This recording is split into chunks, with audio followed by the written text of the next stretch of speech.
மாண்புமிகு நம்முடைய உறுப்பினர் ஜெகன்மூர்த்தி அவர்கள் பேசுகிற போது அம்பேத்கர் தொழில் முனைவோர் தொழில் முன்னோடிகள் திட்டத்தின் கீழ் அந்த ஏற்கனவே ஒதுக்கப்பட்டிருக்கக்கூடிய அந்த நிதி 250 கோடி ரூபாயாக நீங்கள் உயர்த்தி தர வேண்டும் என்று கேட்டிருக்கிறீர்கள். இப்போது 170 கோடி ரூபாய் இருக்கிறது. ஏற்கனவே இந்த திட்டம் ஆரம்பிக்கின்ற போது அது 100 கோடியாக இருந்தது. பட்ஜெட் எஸ்டிமேட்ஸ் 25-26 அதற்கு முன்பாக இருந்து இந்த ஆண்டு 25-26 பட்ஜெட் எஸ்டிமேட்ல நாங்கள் 170 கோடியாக அதை உயர்த்தி இருக்கிறோம். இந்த 170 கோடி என்பது 150 கோடி அந்த காம்பனண்டை நீங்கள் எடுத்துக்கொண்டீர்கள் சொன்னால் அது சப்சிடியாக வருகிறது. ஏறத்தாழ 14.56 கோடி இன்ட்ரெஸ்ட் சப்வென்ஷனாக அதில் இருக்கிறது.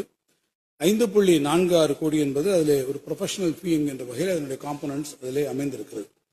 நீங்கள் குறிப்பிட்டவாறு இந்த திட்டம் எந்த அளவிற்கு வெற்றிகரமாக மேலே ஒவ்வொருவருக்கும் வரவேற்பு இருக்கிறதோ அந்த திட்டம் தொடர்ந்து செயல்படுத்தப்படுகிற போது இந்த திட்டத்திற்கு எப்போது நிதி தேவைப்படுகிறதோ கூடுதலான தேவை ஏற்படுகிற போதெல்லாம் இந்த திட்டத்திற்கு உரிய நிதியினை விடுவிப்பதற்கு நம்முடைய அரசு தயாராக இருக்கிறது என்கின்ற தகவலை நான் தொடக்கத்திலேயே உங்களிடத்திலே தெரிவிக்க விரும்புகிறேன்.